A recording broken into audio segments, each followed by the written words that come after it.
Salut à tous, c'est Bebocho, j'espère que vous allez bien. Donc cette fois-ci, j'ai décidé de vous faire une petite série de vidéos concernant mon expérience Erasmus à l'étranger, ici à Alicante en Espagne. Je vais plutôt le faire en deux parties. Donc dans la première partie, je vous expliquerai comment je me suis retrouvé ici et surtout pourquoi je me suis retrouvé ici à Alicante en Espagne. Et dans la deuxième partie, vu qu'on est au mois de janvier, je vous ferai un petit bilan à mi-parcours de mon expérience Erasmus. Il faut savoir que par rapport à Erasmus, il y a, on va dire, deux types d'étudiants. Tu as celui qui prépare tout en avance. Avant même que l'année scolaire débute, il sait qu'il va partir l'année prochaine ou au second semestre. Il a déjà préparé ses destinations. Il sait déjà dans quelle ville il va aller. Eh bien ça, c'est pas du tout moi. En fait, ça a commencé janvier 2017 de l'année dernière. Donc, c'était une réunion d'information. J'étais avec un groupe de potes à la fac. On s'est dit, allez, on va l'accompagner. On va aller voir un petit peu comment ça se passe. Donc réunion d'information, ils nous expliquaient un petit peu comment ça marchait, ils nous ont donné les destinations possibles. Donc par rapport à ma fac et à ma licence, il faut savoir que moi j'étais en LEA, anglais-espagnol, en deuxième année et que je comptais partir, si je partais bien évidemment, pour le premier semestre de ma L3, voire toute l'année. Et donc comme destination disponible, il y avait donc Espagne, Portugal, Danemark, Pologne, etc., etc. Il y avait même des possibilités hors Europe. C'était pas Erasmus, du coup, il y avait MICEFA, enfin d'autres programmes internationaux. Il y a la possibilité d'aller aux États-Unis, en Australie, en Asie et aussi en Amérique du Sud. Donc on est sorti de la réunion. Donc, personnellement, après la réunion, j'étais pas encore assez convaincu. J'étais plutôt genre bon vas-y, un bon séjour, allez, pars en Erasmus. Et moi, j'étais retourné à mon quotidien, j'avais complètement zappé. Et 2 jours après, j'y ai repensé. Et je me suis dit, ouais, mais ce serait pas une si mauvaise idée que ça, en fait. Et ensuite, ça allait très vite. Je vais vous expliquer pourquoi. Parce qu'en fait, après la réunion, il restait seulement une semaine. Il y avait une deadline d'une semaine pour aller retirer le dossier. Sans quoi, si la deadline était dépassée, il n'y avait plus de possibilité de retirer le dossier et donc pas de possibilité de partir pour le premier semestre. Et seulement donc pour le deuxième. Donc c'est pour ça que ça allait très vite. En rentrant chez moi le soir, donc du coup, 2 jours après, j'ai commencé à regarder sérieusement les destinations, et notamment celles du Danemark et de l'Espagne. Donc avant de continuer, je vais vous faire une petite remise en contexte. Ça vous aidera un petit peu à comprendre la suite des événements et pourquoi ça s'est passé comme ça pour moi. Parce que je pense que c'est un cas assez atypique, on va dire. Donc il faut savoir que moi, je joue au foot depuis que j'ai 5 ans. Ça fait 17 ans que je joue au foot. Et depuis tout petit, j'ai ce rêve qui est de devenir professionnel, donc de signer un contrat et de vivre de ma passion.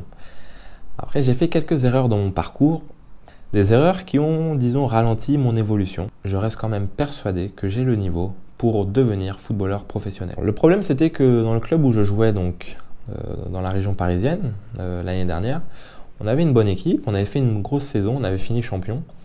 Le problème, c'est qu'on évoluait à un niveau qui n'était, disons, pas assez crédible pour contacter les agents.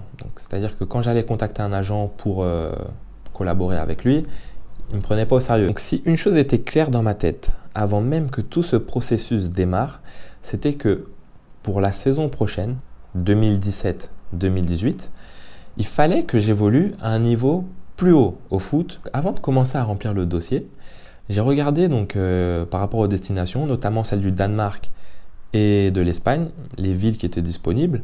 Donc au Danemark, c'était seulement Aarhus. Et en Espagne, il y avait plusieurs villes en Espagne. Il y avait Madrid, Alicante, Valence, Malaga, Salamanque, Cadiz, etc. Et donc clairement, pour choisir ma destination, je les ai choisis par rapport au club de foot. J'ai regardé un petit peu Aarhus au Danemark. Clairement, c'était pas possible. Donc ensuite, j'ai regardé en Espagne et j'ai repéré 3 villes où il y avait la possibilité de jouer à un niveau plus que correct qui me rendrait crédible aux yeux des agents. Et ces 3 villes-là étaient Alicante, Malaga et Valence. Après ça, j'ai décidé de remplir le dossier. Donc on était à J-3 de la deadline. Le dossier, franchement, je ne sais pas si c'est pareil partout, mais par rapport à ma fac, c'était hyper rapide. Il ne faut pas vous dire que oui, il y aura plein de paperasse, etc.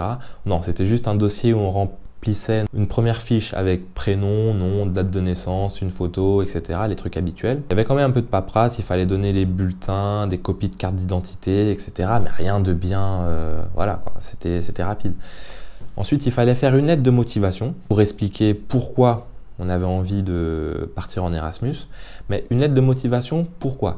Parce qu'il y avait pour certaines destinations plus de demandes que d'offres. C'est-à-dire que malheureusement, certains dossiers vont être refusées. C'est pourquoi il fallait se différencier dès la lettre de motivation. Et donc clairement, j'ai dit ce qu'ils voulaient entendre, hein, qu'est-ce que ça pourrait m'apporter, le rapport avec mon projet professionnel fictif, etc. Et au final, donc mon dossier était rempli. Il fallait aussi remplir dans le dossier, avant même qu'il ait été accepté, il faut choisir ses matières. Donc c'est-à-dire qu'il faut premièrement mettre les matières qu'on aurait eues si on était resté dans notre pays d'origine, donc c'est-à-dire mes matières de mon premier semestre de ma L3 ici en France, et les matières qu'on avait choisies dans les facs d'accueil qu'on avait choisies. C'est-à-dire que si par exemple tu choisis 3 facs, celle d'Alicante, celle de Malaga et celle de Valence, tu devais te constituer 3 programmes de cours qui correspondaient plus ou moins à ce que tu aurais eu si tu étais resté dans ton pays d'origine. Donc une fois mon dossier rempli, donc on est, il me semble, fin janvier, il me semble, à partir de là. Donc fin janvier, et les réponses étaient mi-mars, fin mars. J'avais mis comme destination donc en priorité Alicante, en deuxième Valence et en troisième Malaga. Il faut savoir que ça marche comme APB, hein, on classe ses vœux par priorité. Et si le premier, bon, vous avez compris, APB, tout le monde connaît. Hein. Et donc les réponses sont arrivées mi-mars, fin mars.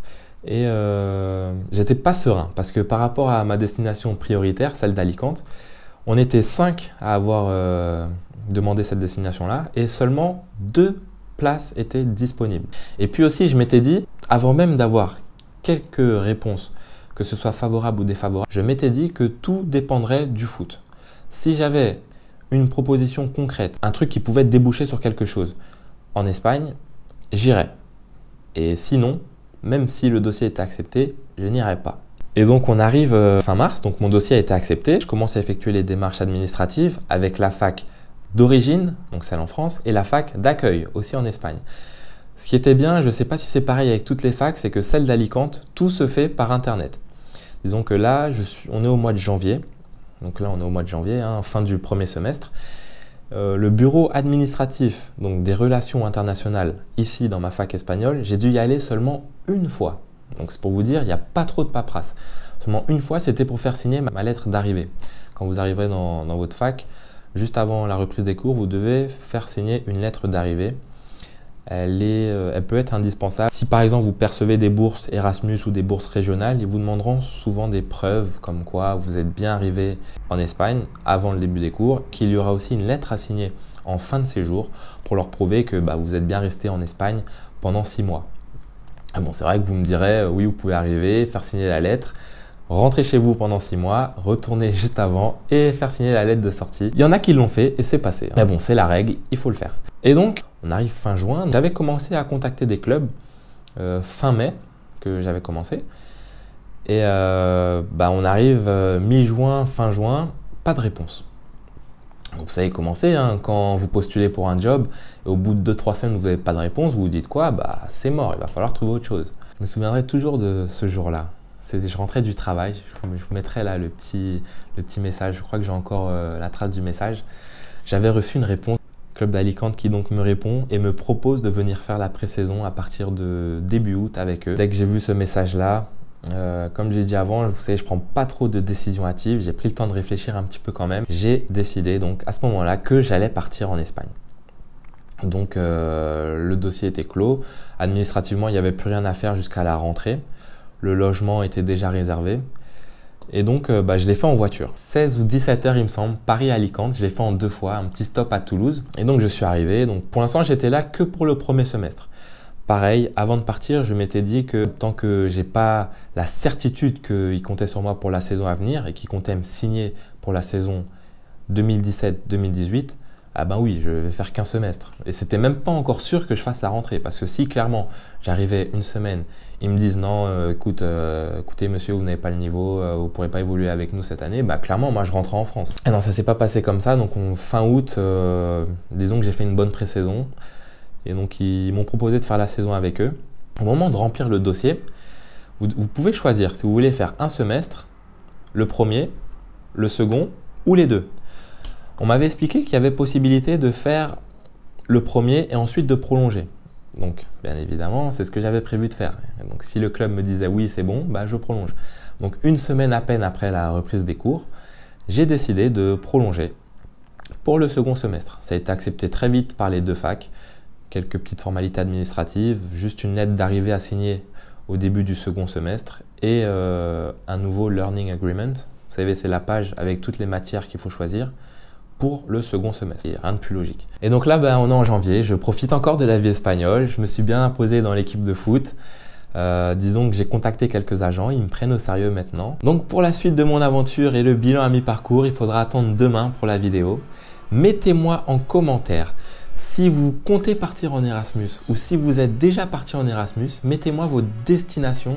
Et pour ceux qui sont déjà partis, dites-moi tout simplement comment ça s'est passé. J'espère vraiment que cette vidéo vous aura plu. N'hésitez pas à vous abonner si vous voulez suivre la suite de mes aventures ici en Espagne. Et je vous remercie et je vous dis à très bientôt. Peace!